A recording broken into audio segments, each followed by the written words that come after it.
25 years after the collapse of the Soviet Union, Georgia's Prime Minister says forging ties with the West is in his country's best interest. There is a very clear will of Georgian people and population to be pro-Western, to be pro-European. The tiny nation of Georgia lies between Russia and Turkey. While the majority here favor closer ties, we are not saying we are against West. I always say I'm a big enthusiast of selective Westernization of Georgia.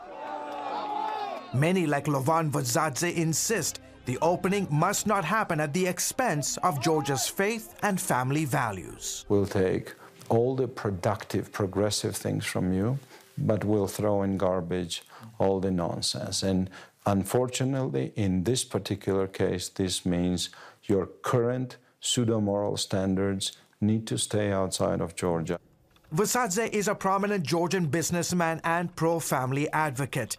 The pseudo-moral standards he refers to are efforts by the US and EU to force Georgia into accepting homosexual practices and same-sex marriage as societal norms. If you think indecent, radically sexual behavior is what you want to do, that's your choice. But if I think that this is an embarrassing sin, I want to remain in a society which is allowed to say that.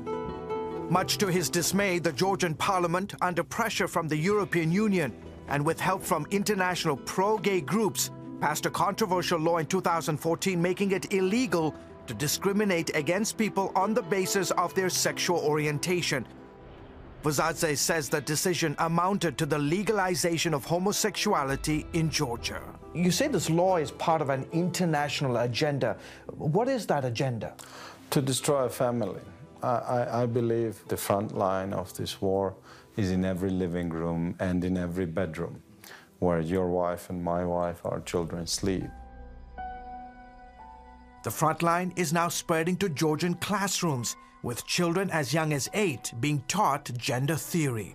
To somehow alter and change. Tinatin Khorbaladze is director of a pro-family organization.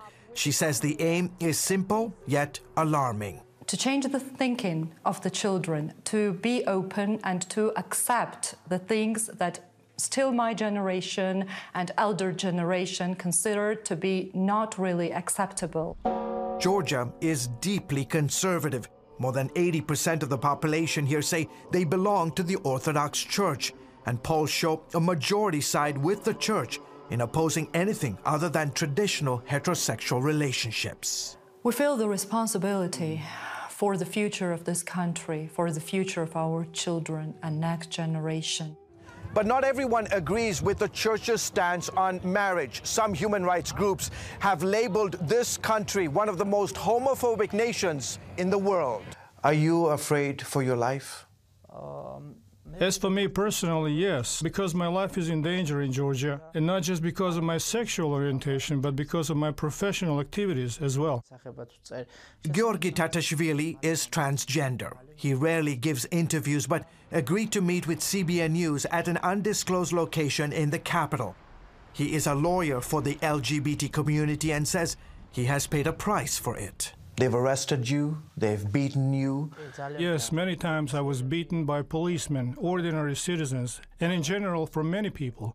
Tatashvili made headlines earlier this year when he became the first person ever to file a suit with the Constitutional Court seeking same-sex marriage. The lawsuit is still pending. A majority of Georgians today believe that what you're doing, your lifestyle, is sinful.